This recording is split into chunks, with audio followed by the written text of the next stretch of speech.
This is the Extra Point Podcast from Arizona's Family. All right, checking in on what is today. I don't know, school got out for the summer. My brain is going a million different directions here in the Valley of the Sun. It's getting hot. The Sun's coaching search is in full swing. We look for what dominoes, where they're going to fall, and who better to bring in than a man who has broken news on this very program.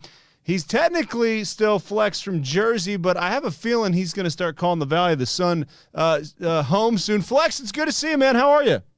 What's up, my brother? Pleasure to be on, man. Always a pleasure.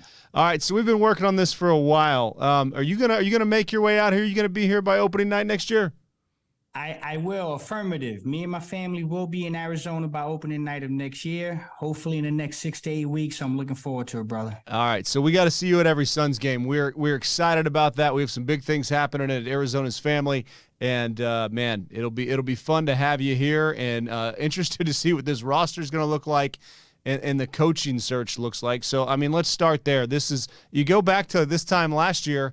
And that's when the Kevin Durant rumors were heating up, and of course, finals and the draft, and we talked about that. And now that he's here, where do you look as far as the dominoes go for the head coach? What's the first domino to fall where you feel like we'll get more of an answer of who the coach is going to be?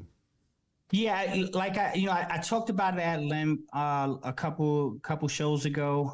They're casting a wide net. They're bringing in people to talk, and they're still having the interview process. They've narrowed some names down. I've spoken at length about my feelings about Kenny Atkinson. I actually did a show on Rip City Radio a week ago and the Above the Rim podcast, and I talked about Kenny Atkinson before that name got thrown out there because I had told there's a lot of interest in a guy like him with that system in Golden State and the potential that he has to do some of those inside wrinkles, with Golden State or with Kevin Durant and Devin Booker. It's definitely of interest. So they're bringing some guys in. You got Jody Fernandez coming in, obviously Nick Nurse, and a plethora of other guys that are coming in. But it's starting to move along now. I would anticipate that within the next 7 to 10 days, maybe even sooner, we're going to be able to narrow this down much more. All right, so as you look for the dominoes to fall here, and we're all thinking, okay, assistant coach Kevin Young on the staff, does he get a crack at it here? Do they go Nick Nurse? Do they go with a Doc Rivers, something like that? But how much is Bob Myers potentially leaving Golden State gonna kind of create mass confusion, because then you're wondering what happens with Steve Kerr, you're wondering what happens with Ty Lue, and you're wondering if there really is a short list here that's 5 and 7. It seems like it could be bigger. Man, this is what keeps me up at night, brother. It never ends, and yeah, Bob Myers is a big part of this puzzle. I wouldn't say that it's as impactful for the Suns, but for the league in general, yes. Bob Myers has a big decision with the Golden State Warriors, and I'm hearing he's right on the fence, man. It's just a lot of things going on. I think it may be time for him to move on. So, yes, I also said this on other shows. The Suns are kind of sitting back patiently waiting for some things to reveal themselves. And I think that's why people are kind of running around saying, hey, can we get an answer to this coaching thing? And I'm kind of trying to tell that crowd, hey, just patiently sit back and wait, because there's still some dominoes that need to fall, and if you're patient, things could fall right in your lap. So the Suns, I think, are playing this exactly the way they need to. They're playing the long game. All right, so can we effectively rule anybody out then? Or, Ty Lue's name has been thrown around, and watching what he has done against the Suns in the playoffs, he does seem 3 steps ahead of everybody. He seems like he gets the most out of the talent that he has on or off the floor.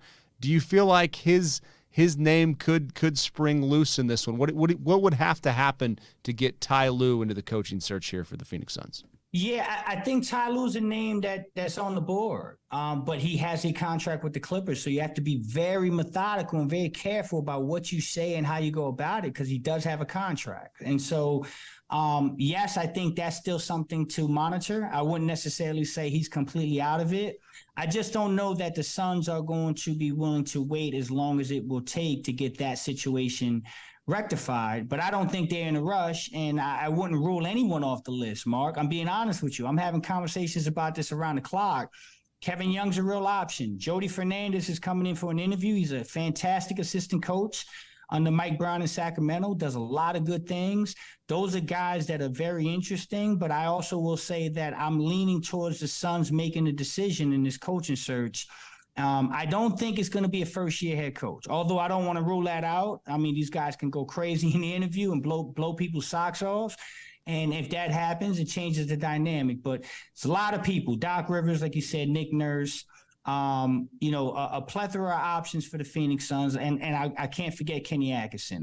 This is keeping me up, brother. And I'm on the phones working it. But I think I don't think we're at a point where we can rule anyone out at this point. And, one name that has been kicked around, another guy that has a year left on his contract. But, we are in the game of saying what could happen here. And stranger things have certainly happened in Valley sports. But that's Steve Kerr, the former general manager of the Phoenix Suns and, of course, the coach of the Golden State Warriors. And if Bob Myers goes to L.A., he's got a year left on his deal. Does he take his place as the general manager? Is the dynasty over with the Golden State Warriors? And, yeah, you can have a lot of fun talking about this. So could you see a scenario where Steve Kerr ends up in the mix here as well? Okay. I got to tread lightly, Mark. You know me, right? You're my guy. I love you. I got to tread lightly, right? So I get this information and I'll try to throw tidbits out there, I'll try to sprinkle some crumbs around there. And sometimes I just can't say the full dynamics of what I'm hearing. But I will say this. I will say this, Mark, and I want people to pay attention to what I'm saying. The Suns are playing chess, not checkers. Okay. And so some of these questions you're asking, they're great questions, right? You're talking about Ty Lue and you're talking about Steve Kerr. And you're talking about how you get them. Well, there is a scenario where a placeholder can be in place. A situation where the Suns maybe make a move and people are asking, why'd they do that? But maybe that's the way, right? Maybe that's the way. Maybe it's okay. There's a potential for a guy to come in here that may not be the actual guy right now, full term, but maybe the placeholder to buy us a little bit more time for this time to pass for a guy like Steve Kerr or Ty Lue, okay? And so that's why you cast a wide net. That's why you look at everybody. You may go into this and say, can this guy do the job for a year? Can this guy hold the ship, afloat for a year until these things become clearer? So I think there's a way that the Suns are looking at this, and I can't stress this enough. Chess, not checkers.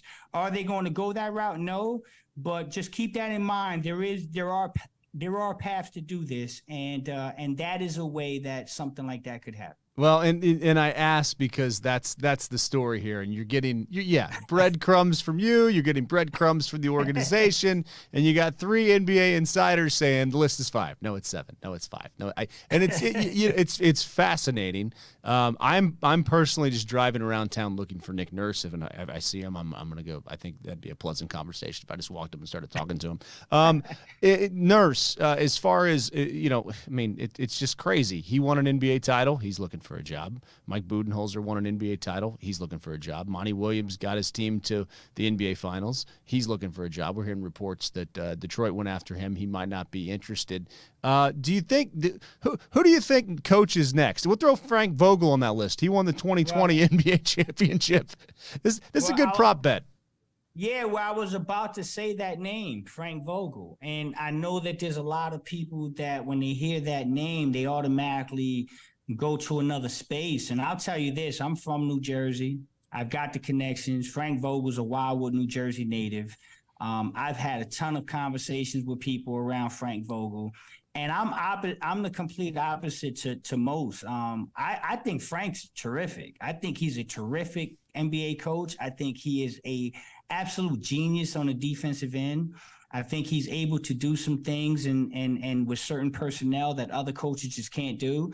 And I think he got a bad rap in LA after the Westbrook trade. They were looking for a scapegoat, and he was the easy name. But the guy won a championship with that Laker team, and he did a terrific job with the Pacers. And that's a guy that they are going to kick the tires on. And I do believe Frank Vogel is going to have an interview with this basketball team, and I think he's going to have a legitimate shot to be one of those guys that can take that seat. Behind Monty Williams. And so a lot of these names are intriguing. These guys have won championships. And I get disappointed when I hear people talk about these coaches and point out the things they can't do, but don't actually magnify the things they're good at and the things that they actually done. So all those names are great names. I don't disagree with any coach that the Suns are talking to. I've done my scouting report on all of them. I've made my phone calls about all of them. And I think they're casting a wide net, and the people that they're bringing in are terrific basketball coaches that are going to be able to get it done. So this is going to get fun, man. I may call you tonight and tell you, hey, this is how it moves in this business. You just never know. So things are starting to heat up for sure. And you watch the Eastern Conference Finals, and you see Spoelstra, and all of a sudden he's coach of the year, and then Boston goes in and wins in Miami, and you're like, well, maybe Mazzulla does know what he's doing after all, and he was behind the bench last year, and last game it was like run him out of town. He doesn't know what he's doing. So it's definitely a what have you done for me lately business. But as you look at guys that would be sliding over, Atkinson, the first guy you brought up, and some of the other assistants that are getting looked at here, what do you think the biggest challenge is to taking that seat and taking over a team with Devin Booker and Kevin Durant? Well, I know this. Speaking with my contacts around the team, I was told emphatically, Devin Booker and Kevin Durant want to be coached. They want to be challenged. They want to feel like they're treated the same way the 12th guy is. Those guys are basketball savants. They're basketball junkies. So the first thing that needs to get done is that coach has to come in and have the capability of pushing Kevin and Devin, coaching them hard, and working with those guys. And so that is something that is a parameter that I know is going to be set. And it's going to they're going to have to be able to command the room and the dynamics of those two superstars. That's number one. But I think it's a great start. I was a coach, Mark, and I've had teams that didn't have much talent. I've had teams that had a lot of talent. I'll tell you what, anybody that walks into Phoenix, Arizona, in that Footprint Center and gets to sit in that seat, they've got 2 first ballot Hall of Famers and 2 of the top 5, maybe 10 players in the world. So you have a nice starting point, okay?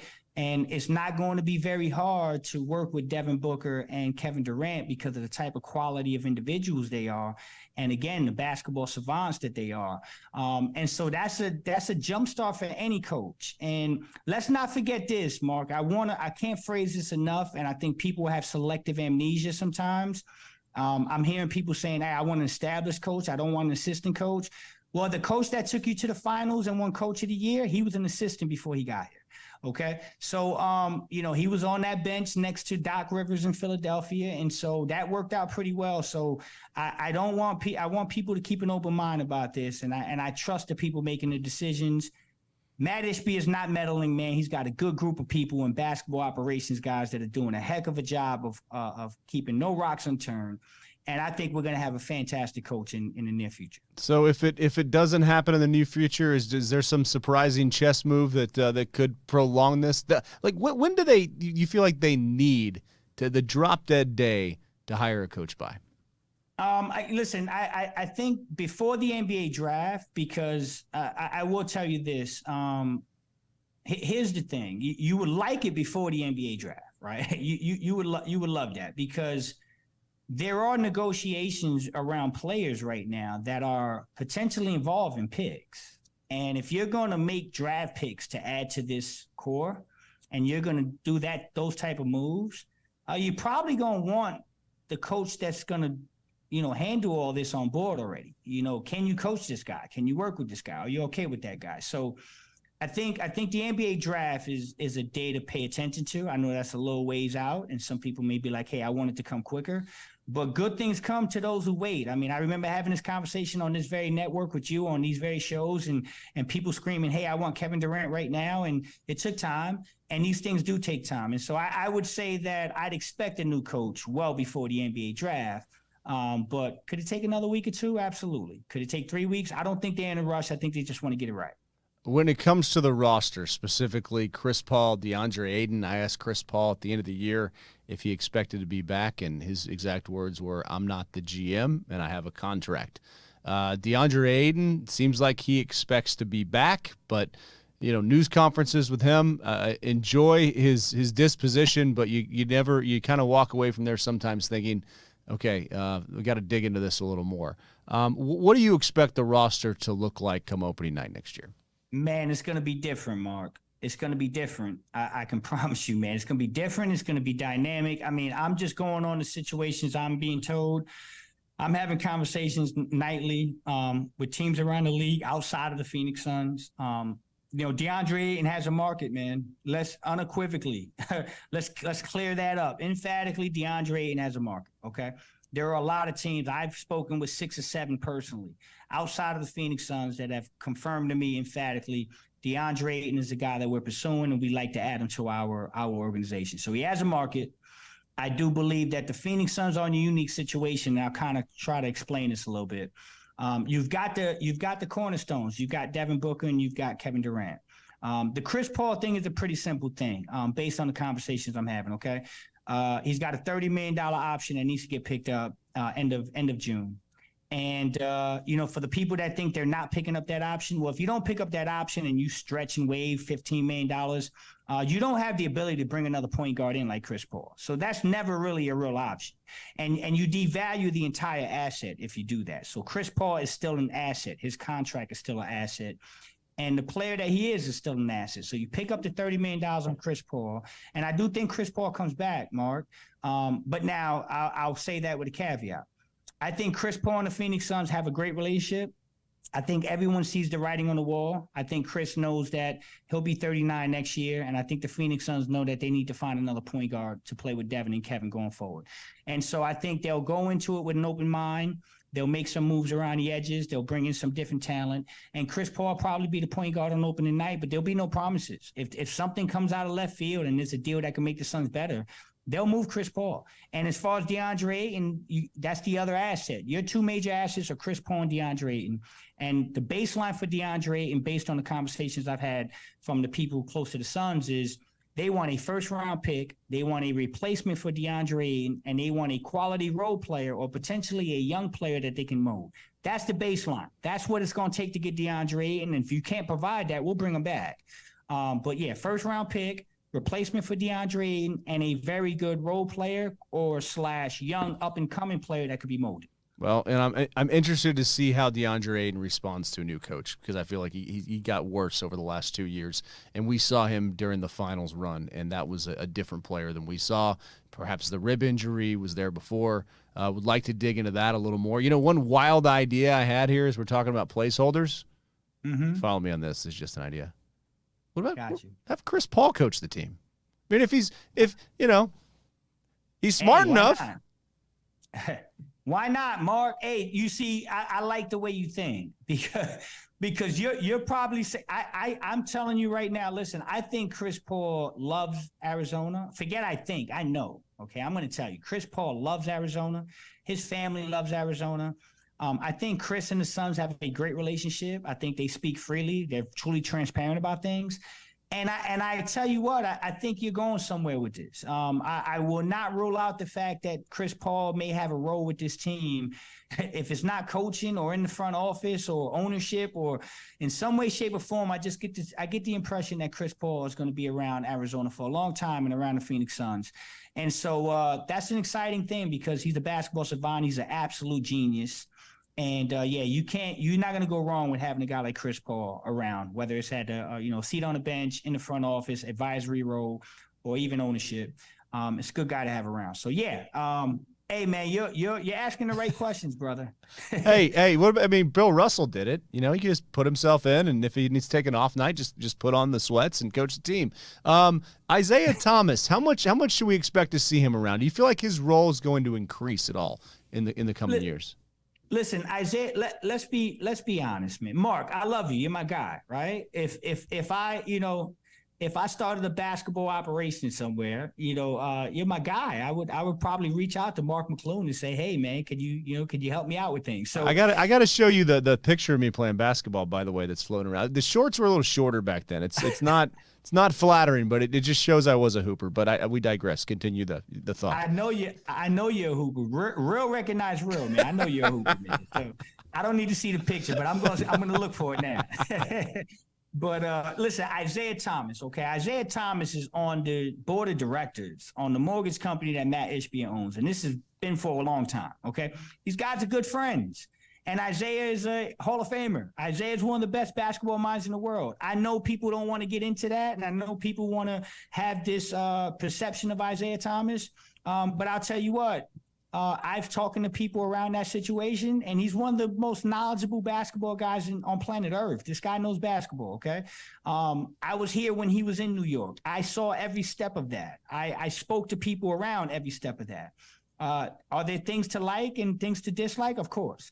But I think Isaiah is going to be around, and it's because he is very good friends with the owner of the Phoenix Suns. And so why wouldn't you have that resource around? Now, at what capacity? Are we talking basketball operations? Are we talking general manager? Are we talking coach? Are we talking strictly advisory role, somebody that I can throw things at and have a conversation with? That's more or less where I'm at right now. I think he's just an advisor to the owner.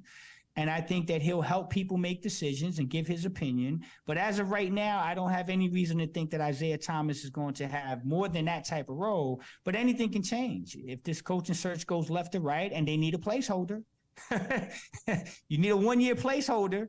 Again, I'm trying to tread lightly here, brother, but these are the things that could happen. And so, Isaiah Thomas is going to be around, brother. He'll be sitting courtside and he'll be advising. And I don't know that I have so much of a problem as most, Mark. I think Isaiah is a brilliant basketball guy. Well, and there was a time, we're about the same age. I mean, I remember in junior high, late elementary school, junior high, Isaiah Thomas was, the bigger name than Jordan. Jordan had to beat him and dethrone him and punch the bully in the mouth.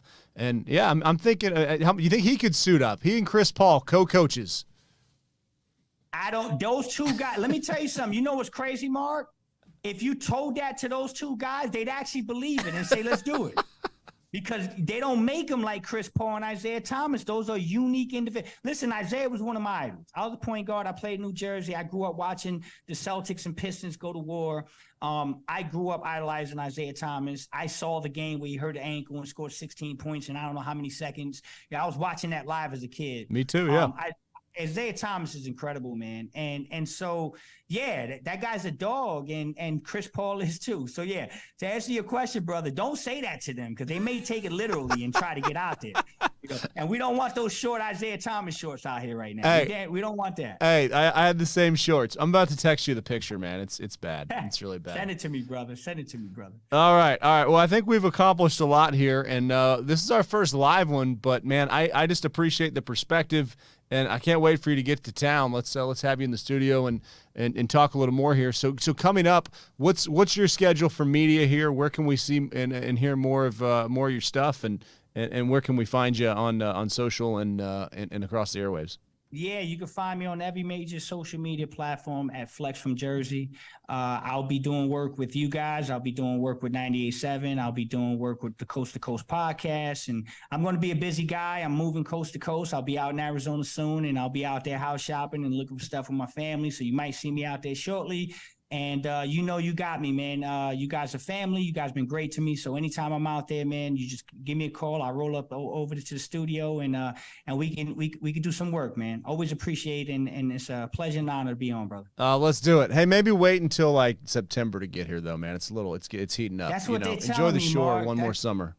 That's what they're telling me, Mark. That's what they're telling me, man. Everyone's telling me that, but I don't know that I can wait, brother. I just can't wait to get out there. So I may wait to the very end, maybe August, and get through it. But I will spend probably 4th of July on the beach for sure. Do it. Well, hey, ladies and gentlemen, Flex is coming to town, and before he comes to town, joining us here on the Extra Point Podcast, we appreciate it. Be blessed, my friend, and we look forward to having you out here in person. Appreciate you, my brother. The Extra Point Podcast is a production of 3TV.